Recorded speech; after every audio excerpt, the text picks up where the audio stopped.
Now with 0 calories. Fun fruit flavors. A healthy hydrator. Available now. You've seen headlines, flavored no-calorie water. Just how natural are the natural flavors inside? And are these hidden additives causing you to gain weight? What's in your flavored water? Our investigation uncovers startling new information. Plus, the health guru who eats 5,000 calories in just one meal. Coming up next.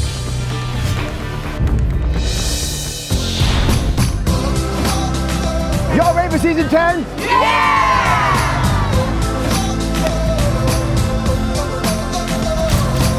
I love you, Dr. Oz.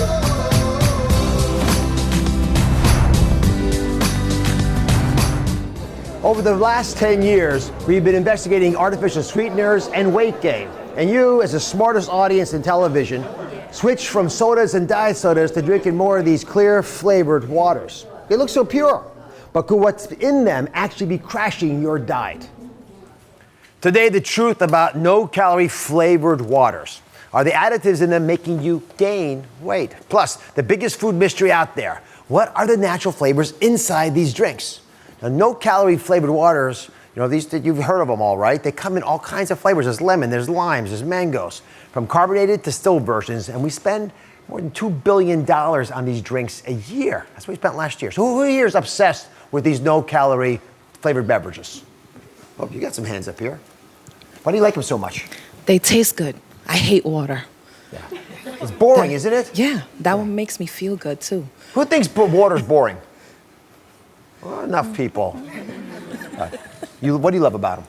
Yeah, so I used to drink a lot of diet soda. Like diet soda was my crutch. So I decided to try flavored water, thinking it was a better alternative, not knowing, how unhealthy it could possibly be. Is anyone here worried about the issue of the flavor? I mean, how do they make this thing taste like passion fruit? I mean, without any calories, because if I ate the passion fruit, there'd be calories in it.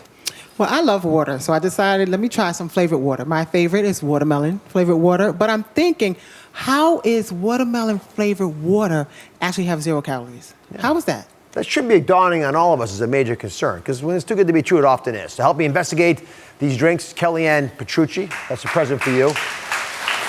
Now, these drinks are 0 calories, but that doesn't mean they have 0 effect on your health. No, it doesn't. Just because it says 0 calories does not give you a free pass. Now, I know that we're using a lot of these drinks and consuming them because they're healthier than some of the alternatives. And in some cases they are, but here's what we have to watch for. There's a lot of hidden additives in these. Yep. So it's a way of getting things in your diet that you don't want and you don't even know it. So we have to be careful and watch this. You're all with me on this? Right? As anxious as you might be, it's worth learning about this. So my med team and Kellyann scoured the market, analyzed the no-calorie flavored waters out there. One of the surprising ingredients we uncovered were artificial sweeteners. Some of them were the same ones you find in diet soda, which is the exact opposite of why people are switching to these. The med team and I expected to find things like aspartame, maybe a little of that. But what we were blown away to find is there's artificial sweeteners all over these drinks. Right. And that's just like, drinking diet soda or anything else that we're really trying to switch to healthier options. So then I'll create it equal. I like the move in general. Yes. But artificial sweeteners like sucralose, right, are hot topics in the world of nutrition. And we ought to know about this before we make our choices. And if we don't like what we're hearing, buy something else that doesn't have that in there. So what's the deal with sucralose and weight gain and these other artificial sweeteners? Yeah, so this is a really interesting and evolving topic because you think, okay, 0 calories, we know it's going to show a correlation to weight loss, but not all the studies do. Some of them show a correlation actually to weight gain. And we have to think about this really intelligently, and here's how. Our bodies are really smart. It's very hard to outsmart the body. So if we're getting this intense hit of sweetness and no calories to back it up, that confuses the brain and it confuses the body. And that's never a good thing. Let me a little animation to see how this plays out. Yes. Thank you very much. Yep. In real life, this is what ends up happening. All right? You're sitting there, you're enjoying yourself, and normally, right, you see something that's got sugar in it, right? Like, for example, the chocolates you love or the donut you enjoy in the morning, and your brain knows when you've had enough of this real sugar, right? And it shuts off your sweet tooth. That's how it's supposed to work. But when you consume drinks with artificial sweeteners in them, your brain doesn't seem to get the right signal that you've had enough of the sugar you want. right? Your tongue tastes the sweetness, but your brain knows better. It's too smart. It knows and can sense that it's a different feeling, right? It's not the same satiety that it gets with real sugar. So it sends you out there looking, foraging for more of these sweets, high and low, and soon you're surrounded by them. So we love to test things out here on the show. So we did our own little social experiment that I think you'll enjoy. Right? Could the artificial sweeteners in these drinks actually be increasing your cravings? That was the question. So for 2 days, right, this little social experiment on no-calorie flavored waters was conducted. And for the first 2 days, we asked people to drink plain water, and they just added their own lemon, right? Simple, easy, and pretty inexpensive. The following 2 days, we asked them to drink a no-calorie lemon-flavored water like you might go out and buy in a store, right? Each day, they rated their cravings on a scale from 1 to 5, right? 5 being the most intense cravings, and 1, I don't even care anymore, right? So we want to see if the number stayed low or high with these two options. So let's bring in Alexis. How are you, Alexis? Hi. You were one of our experimentees. Yes. So you did it the way we asked you to for 4 days. Yes. Okay, are you curious about this? Very. Right, here are the results. Again, we're just looking to see whether we're getting a good deal for this move. First off, when people in the first 2 days just had water with lemon, their craving intensity, remember 1 means I don't care, 5 is I gotta have something, was a 2, all right? For the second 2 days, when you switched to a lemon flavored water, your craving intensity went up to 3.5. Went all the way up to a number that's much more concerning to me because you probably were experiencing more cravings. I don't know, did you sense this in your own life? 100%. When I was doing just the water with pure actual lemon, it was like very satisfying. The flavor itself, I found myself not snacking as much, sticking to 3 meals a day. And then as soon as I went over and did the lemon flavored water, I was snacking everywhere. I was ravenous. I was looking for sweet and salty and all that different stuff. In my own personal life, I found this as well. And lemon water is an old treatment in Ayurvedic medicine, thousands of years old. This is not thousands of years old. And I'm not against all of these. I think there's some probably reasonable products out there, and I know it's convenient. But there's one other little thing I got to get to.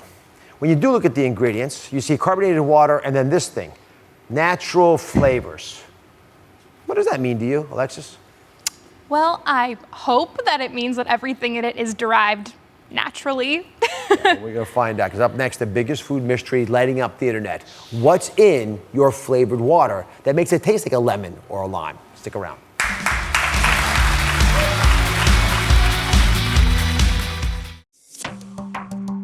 Eye drops. They seem harmless enough. But did one woman use them as the ultimate murder weapon? You won't believe your eyes. A true crime investigation, all new Oz. That's coming up tomorrow.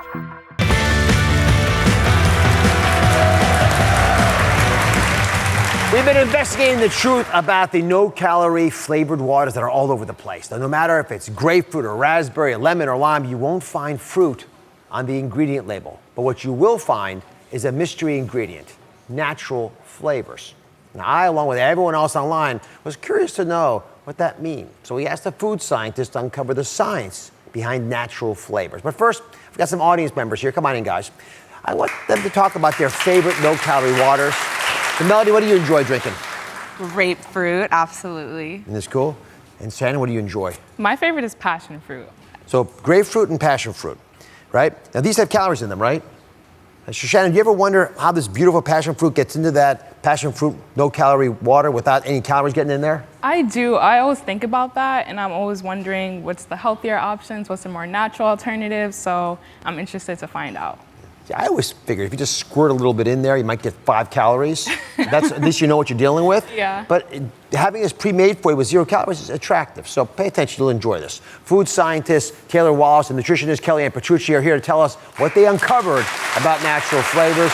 And remember, these no-calorie drinks aren't using fruit juice, right? There's no fruit juice in the ingredients label. So how do they get the taste there?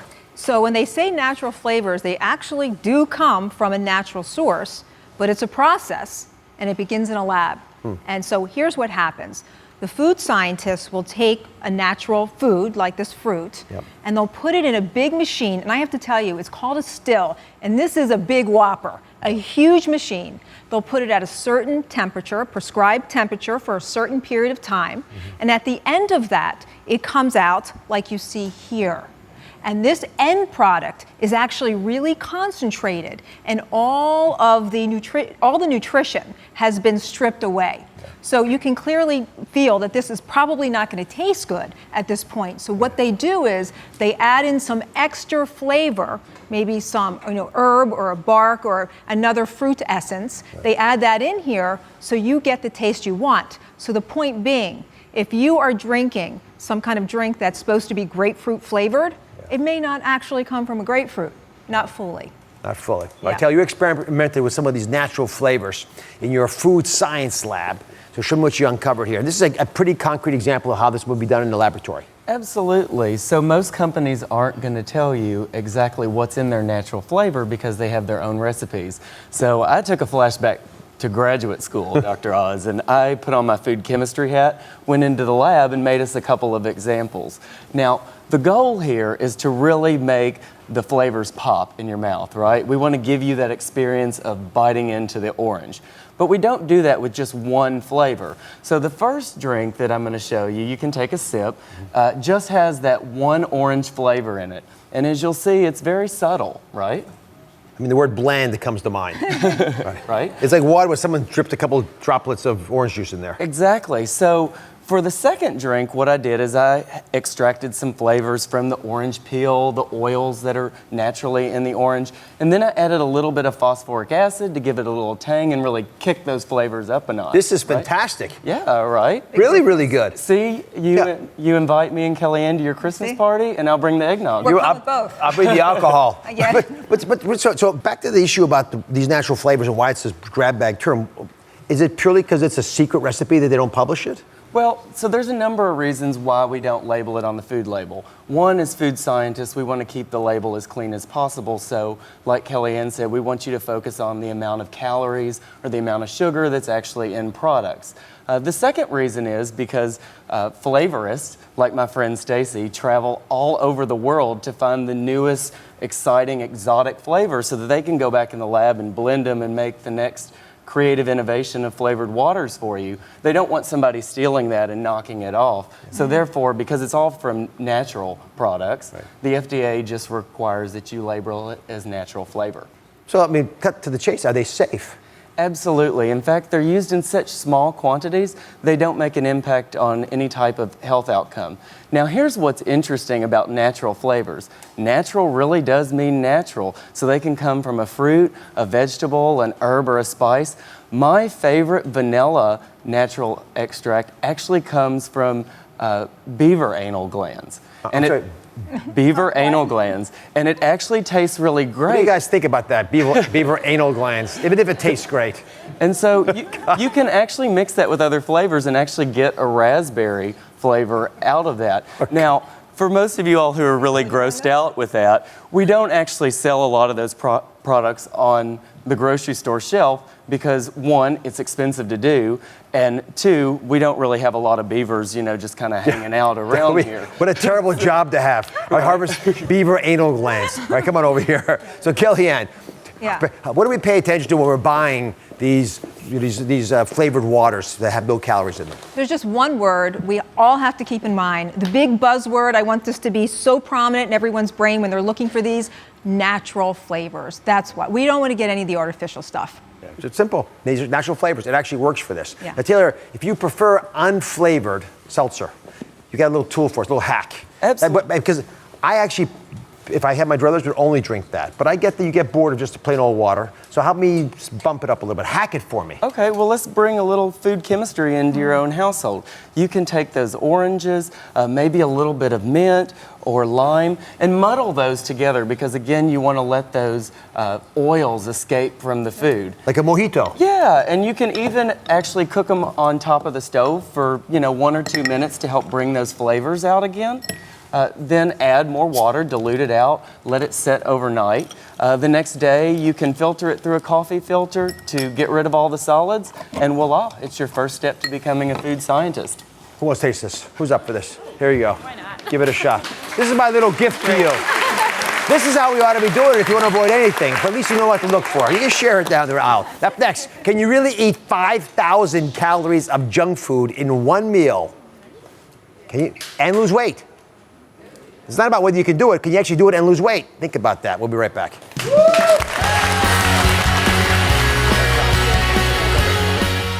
Now, you know how much I love yogurt, but did you know just how much sugar could be added to just 1 cup? All new Oz. That's coming up on Wednesday.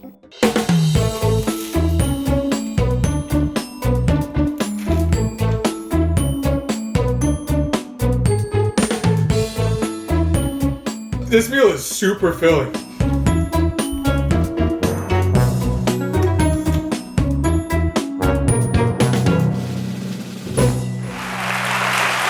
That was actually chicken gravy mash, and that's not all. Imagine eating all of these epic meals. These are real meals he's eaten. Giant fries, onion ring sandwich, right? A 3-pound pastry, right? That's pretty large. And a ginormous mac and cheese steak. Sort of looks like this thing I got behind me. I got close up of it there, look at that. But yet, despite that, this Instagram sensation has gone viral for his health. Secret to losing more than 60 pounds. That's him before and that's after. And that's really his physique. Blake Horton says he eats 5,000 calories in one meal just once a day. It's not just a fitness fanatics trick, guys. There are women who are trying this as well more and more. Today we're investigating this new extreme form of intermittent fasting that's all over the internet. Can you really eat all those calories in one sitting and lose weight? And here's the other question. Is it even healthy? Please welcome Blake. I gotta say, you have captured the nation's attention. 500,000 people watch you eat every night. I've witnessed this myself. Why are you so passionate about how you eat your food? When I figured out how to eat what seems like a cheat meal every night before bed and lose weight and get all your daily nutrients at the same time, there's no reason not to be hooked. And also, no longer get hungry. So we're going to get into all these bits because it's so much, it's so different from any of us thought was possible. But how did you learn about this? Who taught you could even try this? I was losing weight, eating small meals spread out throughout the day, which I was miserable. You know, when you understand your caloric budget and you're counting calories, and you try to spread it out over 3, 4, 5 meals, shakes, snacks, you're calorically broke. You have no budget. Right. And when you shrink that down, I read about intermittent fasting, and it said you can eat fewer meals, same daily caloric allowance, reduce hunger, go to bed happy and full with a giant food baby, and continue the same progress. So I decided to test it out, and I took it to, everything I do is like to an extreme.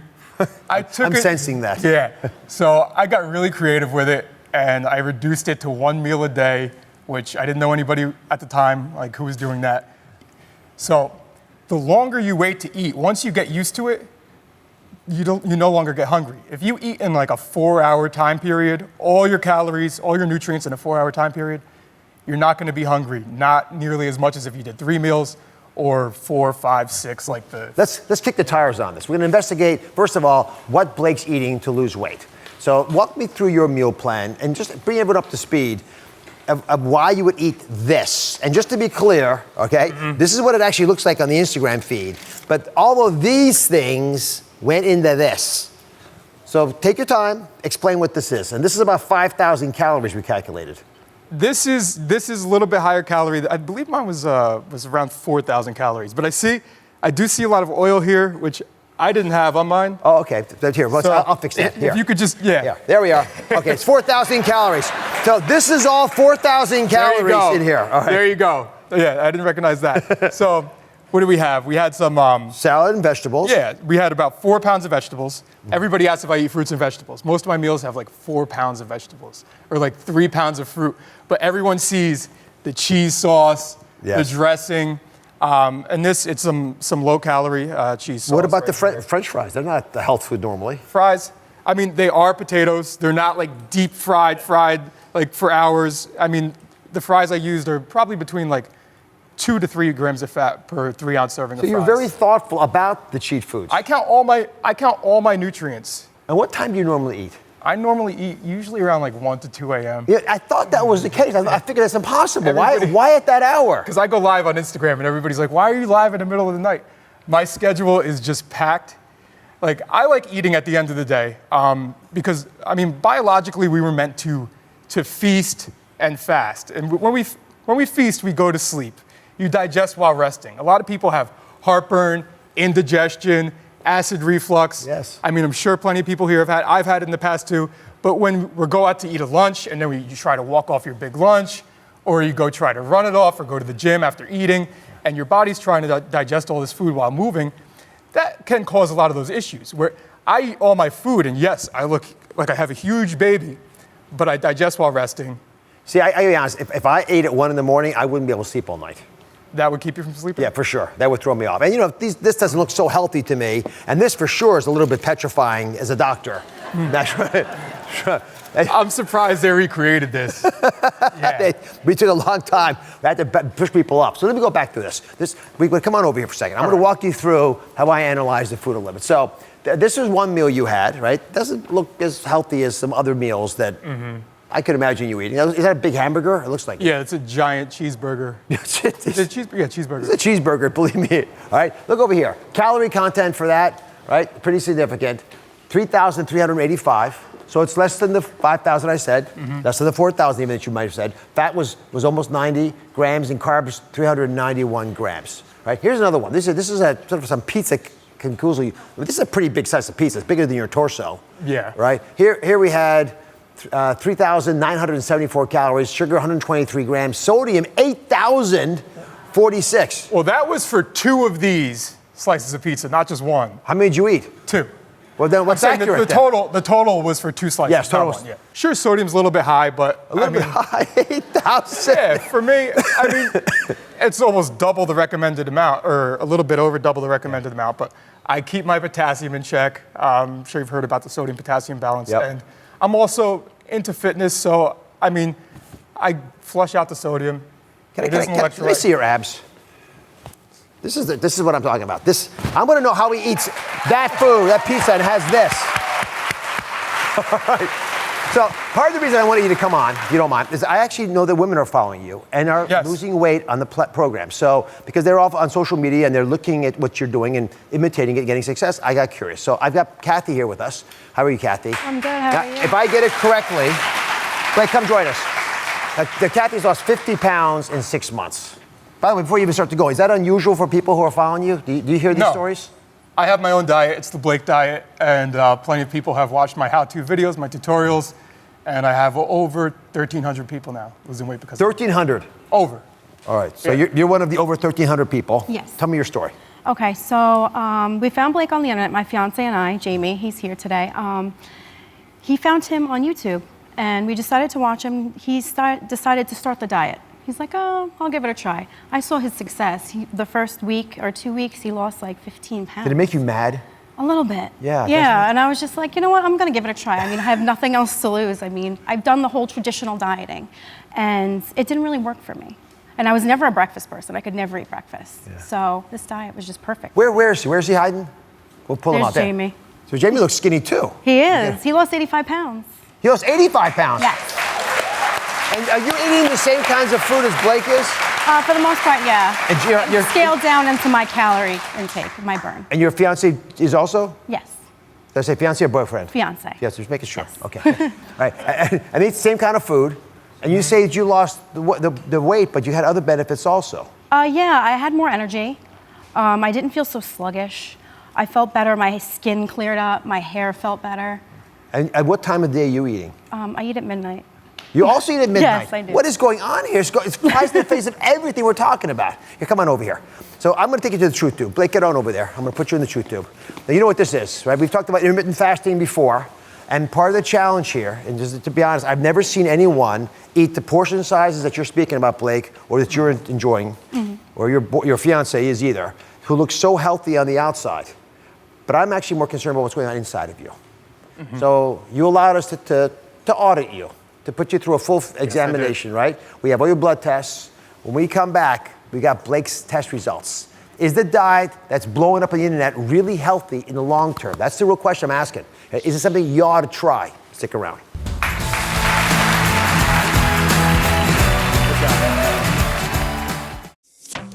Eye drops. They seem harmless enough, but did one woman use them as the ultimate murder weapon? All new Oz. That's coming up tomorrow.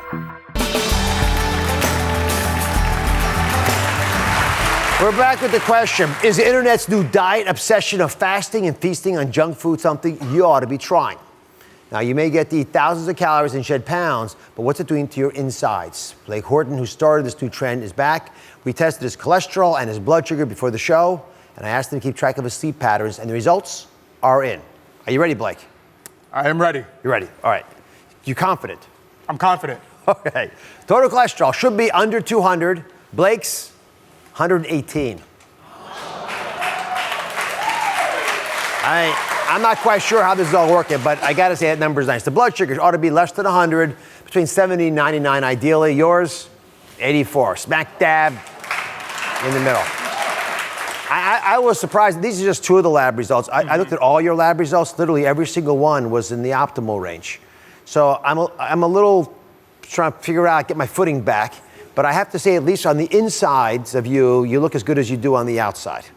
But then I did one more thing. I wanted to know whether eating that late at night was messing with your sleep at all. Do you think of yourself as a good sleeper? If I get the time to sleep, I sleep like a rock. But with my schedule, I'm basically like a long napper. All right. Well, long napping is a good way to describe it, because on average, you are getting 2 hours and 45 minutes of sleep, which is, as your sleep score, there's a little scoring system we have. Your sleep score was 46. Let me show you the actual chart. Right, there's the 46, and look, you fell asleep immediately like a rock. Told you. Right? But you weren't asleep very long. You didn't get deep sleep. You didn't dream. Do you remember dreaming at all? Depends. Yeah. Very rarely. Yeah, 18 minutes you're not dreaming. Yeah. So usually. So this is not surprising, I guess, because you're not giving yourself time. If you gave yourself time, would it be better than this? One of my goals in 2019 is to set my schedule where I can get a good night's sleep. All right. So I have to acknowledge, I'm shocked. I've never seen anyone look as good as you look eating what you've been eating. So I asked my medical unit to dive into you a little bit. What makes you different? What makes you special? And one issue in the back of my mind is you do work out. And I wanted to figure out how many calories do you really burn a day? So I had the med unit calculate it out. They think that your calories burned in a day, because you have a lean muscle, looking at your weight and everything else, all the other variables, 3,850 calories a day of burning of calories. That's part of the answer. So if you're not burning 3,850 calories, don't eat 4,000 calorie meals. It's not going to work correct, so well. Yeah. Right. Okay, so then that doesn't explain everything. Let's get back to this intermittent fasting issue, because people are losing a lot of weight who don't burn 3,850 calories. And I want to understand what's going down with them. So let's just go through the average American and how we all think about weight loss. The average person starts eating their breakfast at 7 a.m. and they're done their dinner or whatever they're going to eat by 10 p.m. That's about 15 hours. We used to think calories in, calories out, right? And when you eat like this, that might be the case, right? Because if you're going to have breakfast, lunch, dinner, and snacks in between, it takes you a long time. It's a big, long eating window. Your metabolism is going to want to deal with it as it can in piecemeal. What you're arguing is eat it all at once. Get up at 7, go to bed at whenever you're going to go to bed, and eat one meal, wherever it happens to be. Well, the data seems to suggest that if we shorten the window when we eat, you might be better off. You can eat the same number of calories in a short period of time as you would over the whole day, and you'll lose weight compared to what you would be eating. Now think about that. And they did a study actually shortening it down to just a 4-hour window of eating and demonstrated results like yours. So I don't know how many of you are thinking about this, but that combined with the idea that you're not hungry because you're not thinking about food, not tempting yourself all day long, might make it work. The one issue that I've got is what kind of food you're eating. So the one beef would be you're eating junk food. Yes. You're arguing you're having fruits and veggies, but what do you have to say to folks at home who think they want to copy you? To the untrained human eye, if you just assume what you are seeing on the screen, you're wrong. Any of my meals that I make personally, if you would go to order it out at a restaurant, it would be twice the calories, probably more. So I'm using healthier versions of everything, lower calorie versions. My foods are higher protein, lower fat. My meals, I'm weighing all my ingredients. My meals are it's like I'm a scientist in a lab, a mad scientist making my meal to fit my daily needs. The macronutrients work for you. Macro okay. and micro. And micro, but across the board, you're doing your homework. If people want to jumpstart their way towards doing what you're doing, what's the best way to start? On a very basic level, to just skip your first meal of the day. If that's breakfast, some people go out, they eat a 500-calorie breakfast. They don't really know, or eat one at home to start their day. If they would just save those 500 calories times 7 days a week is 3,500 calories. That's 1 pound of body weight. Yeah. And if you're looking to lose a pound a week and you're maintaining, and you cut out that 500-calorie breakfast, you're going to lose a pound a week just like that. Blake, you're intriguing to me. Congratulations. Appreciate it. All right, we'll be right back.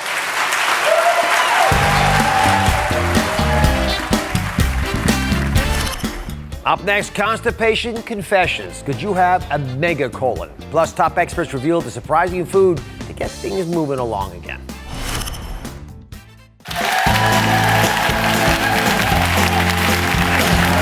All right, let's face it.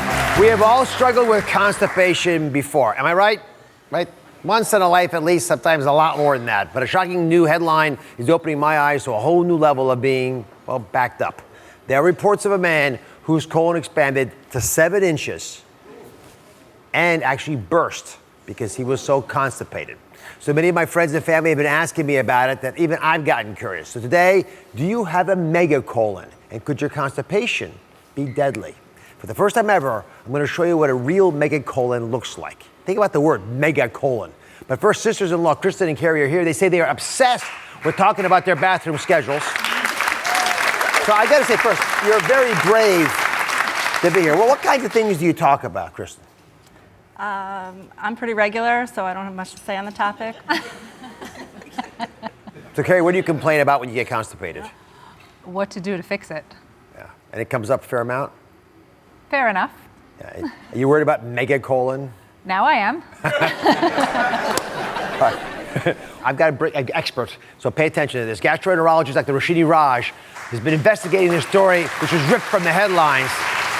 So you got the details. So just so everyone's on the same page, what actually happened with this case? So this was a 24-year-old young man who had chronic constipation for about 4 years, but then for about 2 weeks, it was much more severe. He had severe abdominal pain, a lot of bloating and distension of his abdomen. So he went to the ER, and this is what they found. So this is imagine that I'm standing like this, and you cut at me in half this way, right? So you actually see half my body, and this is the line of his colon. Way bigger than it's supposed to be. That's the spine, by the way. Yeah. In the back.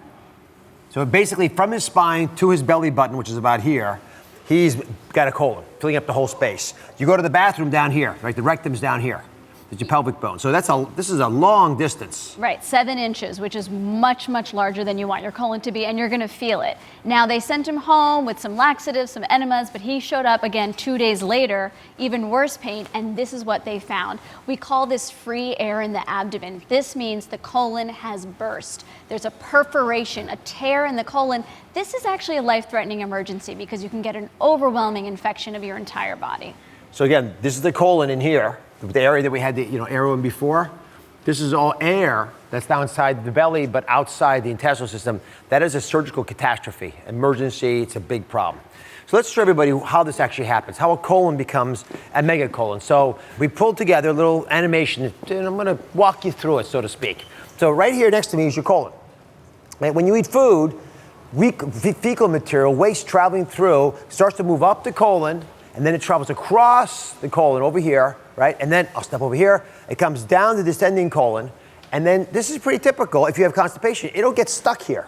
You all see this? This is regular constipation. But here's the problem. When this colon starts to dilate up, get really big and stretch out, that's the term we use in medicine for a megacolon. And it can distend severely for a bunch of cases, but chronic constipation is one of the things, if it's untreated for a long time, that worries us. And a megacolon can lead to perforation because it gets so big, it pops. And that's a surgical emergency that we were showing you with those x-rays earlier. And that can also lead to sepsis and a bad infection. So Dr. Raj, you actually found a picture of a megacolon. This is unique. It's displayed in a museum. Yeah, I mean, look at this. This actually dates back to 1892, and this is a museum in Philadelphia where a 29-year-old man, lifelong constipation, actually was unfortunately and sadly found dead in his bathroom. He died while trying to have a bowel movement, severely distended megacolon. They call it the giant megacolon. So I've never seen one in person, but for the first time in 10 years, we have a megacolon to show the audience. Carrie is back. She's been whining to her sister-in-law about this. Are you ready to see a megacolon? I am. You are. She says with great trepidation and not a lot of confidence. Okay, so first of all, a healthy colon looks like this, all right? This colon is not gargantuan. I've shown you colons before. This is about the right size. But this is what a megacolon looks like. Compare these together. You see how much larger that is? Compare this colon to this colon. Right? I mean, it's a lot bigger. And this is the difference between a regular colon with constipation and a colon that's gotten large from chronic problems. It's, less than half the size of the megacolon. Thoughts on this? It's pretty gross and pretty big, and I never wanted that to happen to me. Does this want you to take your constipation a bit more seriously? Definitely. All right, that's a good idea. Because Dr. Raj, it's not just about drinking a little more water or a tiny bit more fiber. What are the reasons you get a megacolon? So getting a megacolon, it's a rare complication of constipation, but there are also people who are lacking the nerve cells in the lining of their colon that help move things along, so they might develop megacolon. People with Crohn's disease or colitis, if it's untreated, they can get a severe distension, which leads to what we call toxic megacolon. For most people with constipation, their colon is still going to look like this. It's going to have the normal diameter, but you want to keep an eye on it. If you feel after several weeks that you're not moving your bowels, you're starting to get pain or discomfort, you may be down this road and you want to do things, not just drinking water, but increasing your exercise intake, your fiber intake, and speaking to your doctor about other measures so you don't go from this normal size to this megacolon. Stay here and guard the megacolon. I will do There's my best. not many of them. Never had one before. Let me ask Dr. Raj an important question. How do you know if your chronic constipation, which Chery and many others are suffering from, has become more of a medical emergency, whether it's become a megacolon? So a megacolon is going to give you, first of all, severe abdominal pain. You might even get fever or what we call sepsis, so other signs of real infection. But the hallmark is that distended, hard like a drum abdomen. And to kind of diagnose yourself, you can really tap on your abdomen when we do it with the 2 fingers. And it's going to sound kind of like it would if you did a drum or a balloon. So you want to know, is this full of air, a really distended colon that at some point could actually rupture? Yeah, just think about that. I mean, literally, that's what it's going to feel like a little bit. And that's how we diagnose the problem just on physical examination. That's right, yeah. Up next, what can you do to prevent constipation? We're revealing constipation confessions, the top ways health experts get rid of their own constipation.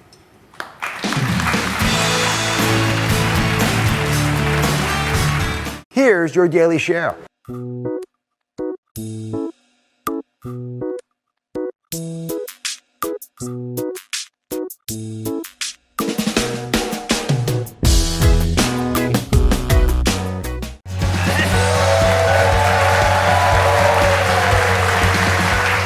been asking the question, do you have a megacolon? And now it's time for the biggest constipation confessions. My go-to health experts are spilling the beans and what they really do when they get backed up. They're revealing the most common constipation situations and what you can do to get things moving again.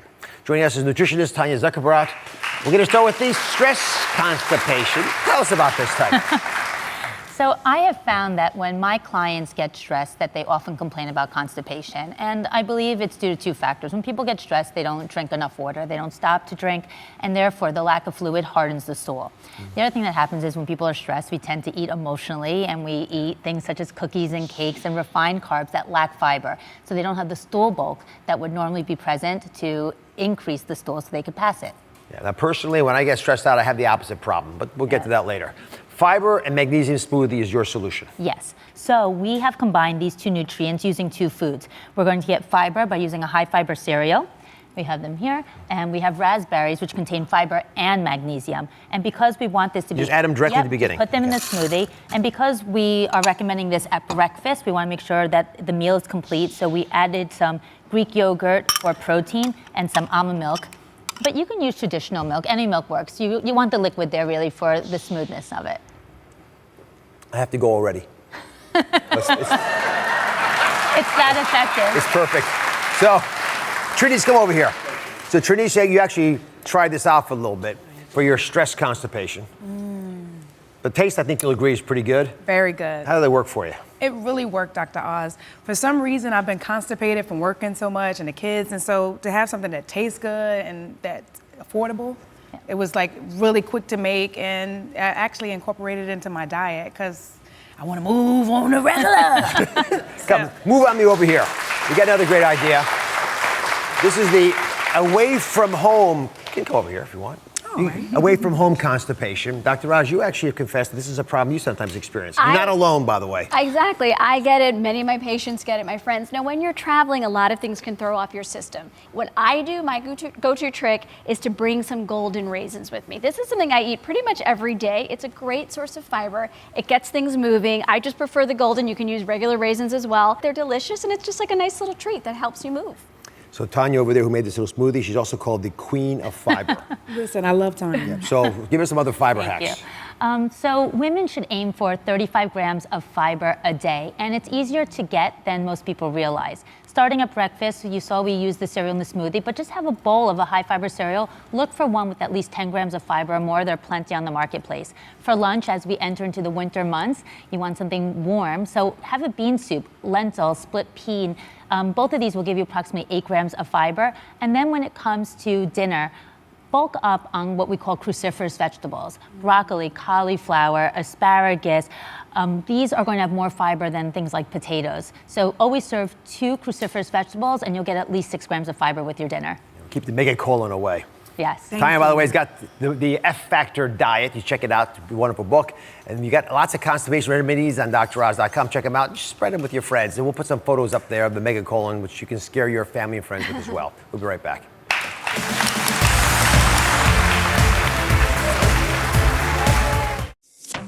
Eye drops. They seem harmless enough, but did one woman use them as the ultimate murder weapon? All new Oz. That's coming up tomorrow.